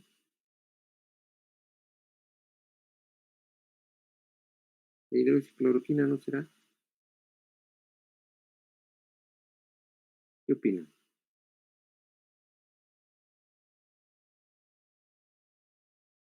Vamos, chicos, hablen un poquito. ¿Qué me dicen? Sí, doctor. ¿Qué me La dicen? hidroxicloroquina, doctor. Sí, pues. Porque se da en lesiones. Me lo explicó mi compañero. AINES, ¿no? Y seríamos una condiciones serosas a esta hidroxicloroquina, porque es un poco Muy bien. Sí, pues, generalmente empezamos dosis de 200, dosis de 400, pero siempre no se olviden de eso, ¿ya? Lo primero que se pide luego es una evaluación de fondo de ojo.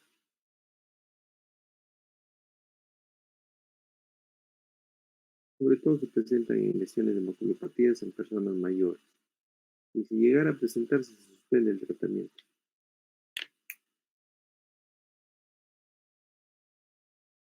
Y los que son alérgicos, pues darle a su primo hermano, la cloroquina.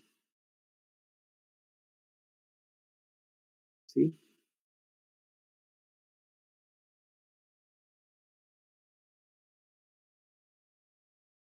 Bueno, ya hemos hablado de la metilprednisolona, ¿no? Ya más o menos tienen idea de cómo debe administrar.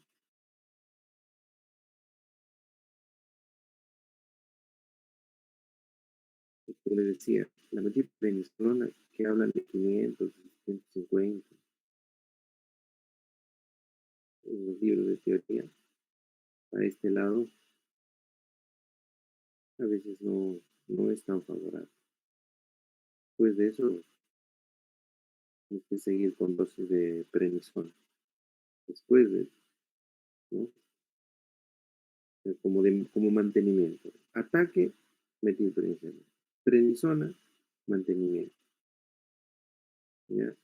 60 miligramos, inclusive 3, 4 semanas, para luego bajar a 50, de 50 a 40 en una semana y así progresivamente, 30, luego de 5 en 5, 25, 20, 15, hasta dormir a la enfermedad. Esa es la forma correcta de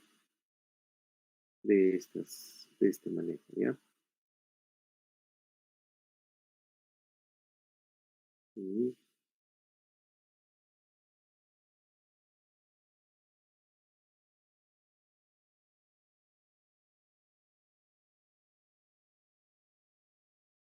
Y en el caso catastróficos, sistémicos, ¿qué pensarían? ¿Qué medicamentos deberían considerar? A ver, ¿qué me dicen? Luisa.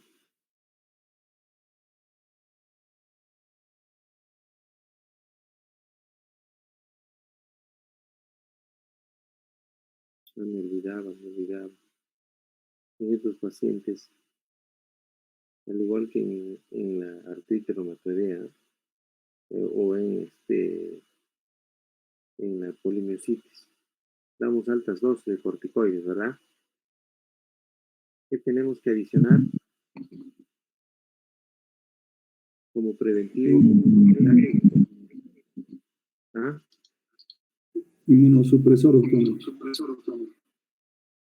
No independiente del inmunosupresor. Estoy dando mucho corticoide mucho tiempo. ¿Qué debo proteger? Osteoporosis, doctor. Bien, hija. ¿Cuál es tu apellido? Quispe Wilca. Bien, hija. Toma tu puntito para que no te pongas a llorar. Bien, hija. Sí, chicos, no se olviden de esa parte, ¿ya? Porque también damos largas dosis de corticoides. Entonces no se olviden de agregar un bifosfonato. Su calcio o su vitamina. Siempre el triplete, la triada ahí, ¿ya?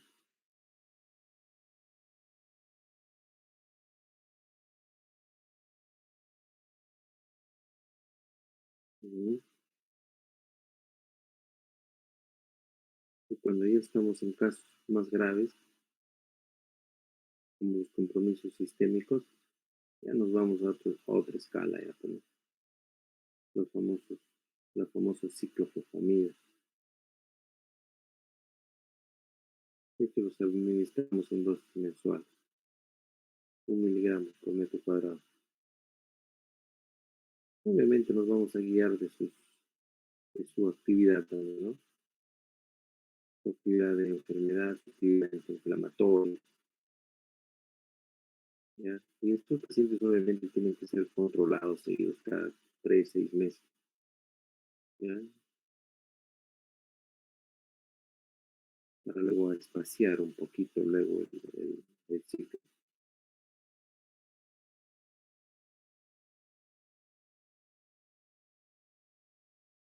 No se olviden que esto es netamente intrahospitalario, aun cuando ella tenga que ser manejado por un solo día, tiene que hospitalizarse. Y ese mismo día se le da de alta. Estar controlando cómo está la temperatura, cómo está con las funciones vitales, ¿ya? El mínimo que es pasar en 1 hora y media.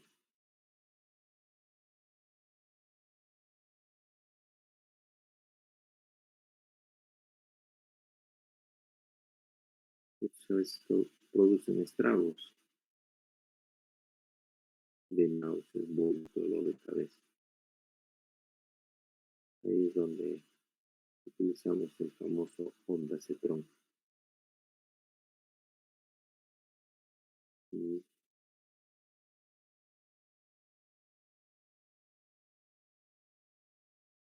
muy bien.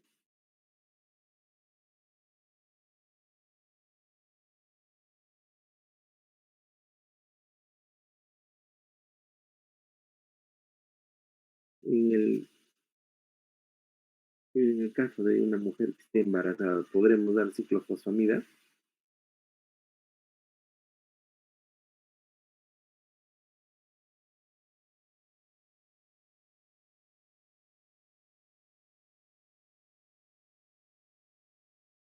No, doctor. Ujú. Peligroso, ¿verdad? Es ¿Por qué? teratógeno. Porque produce una insuficiencia gonadal, ¿ya? Produciendo una disminución de la actividad del ovario. En el caso de los varones, igualito. Disminuye la función ovárica en el varón, ¿qué pasará? Pues motorizados no va a haber. Entonces, espérenme ahí, chicos.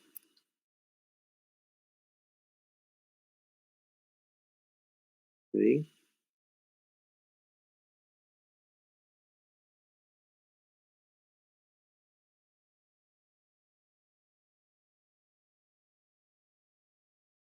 Puedo utilizar también otros medicamentos que se utilizan acá. Los más comunes, como te les digo, la ciclofosfamida, ¿cómo se llama el otro? El famoso micofenolato. La diferencia se comienza con unas dosis bajas para subir luego a doblar 500, luego 1000 cada 12 horas. Y los vas aumentando progresivamente 1 o 2 semanas hasta alcanzar 3 gramos al día. En estos pacientes nunca se les deja de lado el control, chequear cómo anda el riñón, cómo anda el hígado, cómo están las defensas. Y para ello, ¿qué pido? Hemograma, creatinina, su perfil hepático. Si es necesario, semanalmente, durante las primeras semanas, el primer mes. Luego ya los vas espaciando.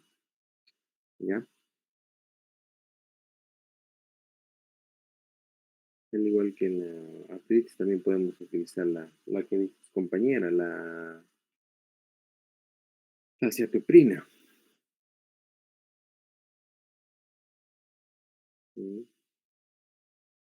Una dosis ideal como reuma, 50 cada 12.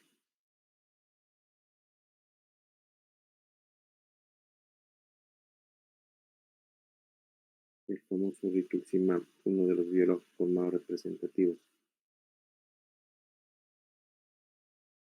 que hay aquí en el medio. Pero para que lleguen a dar rituximab, como siempre les he mencionado, tiene que haber una junta una junta médica, una junta evaluadora, una junta farmacológica, todo un procedimiento administrativo. Y eso a veces, aquí al menos se hace cuando hay fracaso con nosotros, como en el caso de la ciclofosfamida. O también lo utilizan en combinación. ¿Ya? Puede recibir cada 15 días. Generalmente es 1000 miligramos. Bastante lento. Igualito es como se da fuera del hospital. Siempre dentro del hospital. Para el control, monitoreo.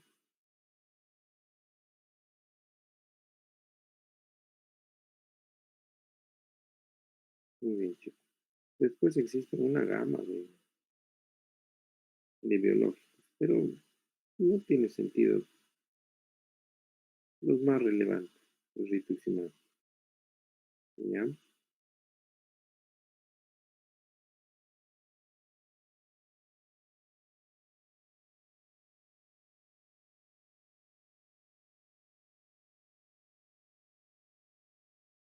Muy bien.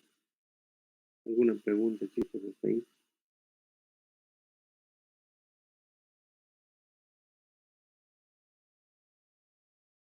Al menos ya sabemos cómo se presenta, cuál es lo más importante, saber utilizar, ver si estás frente a un ANA, hasta con un signo clínico, ya podemos tener una sospecha, ¿verdad? Sin necesariamente cumplir criterios completos de la clasificación. El manejo de acuerdo al órgano afectado.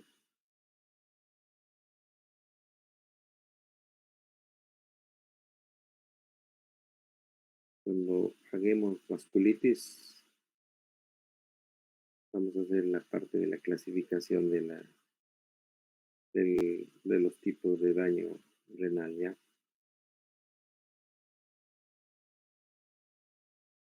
¿Está bien? Sí lo han mencionado, creo, ¿verdad? La nefritis lúpica y el daño en la biopsia.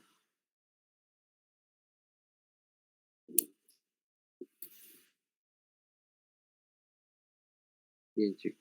¿Alguna pregunta? Se han dormido, creo, chicos, ¿eh? Todo está claro, ¿verdad? Espinosa, Chura, Chile, Castillo.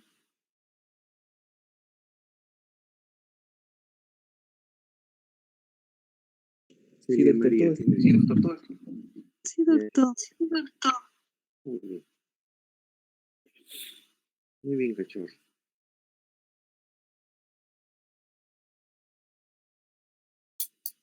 ¿Cuándo es el primer examen? ¿Saben? No he revisado esa parte.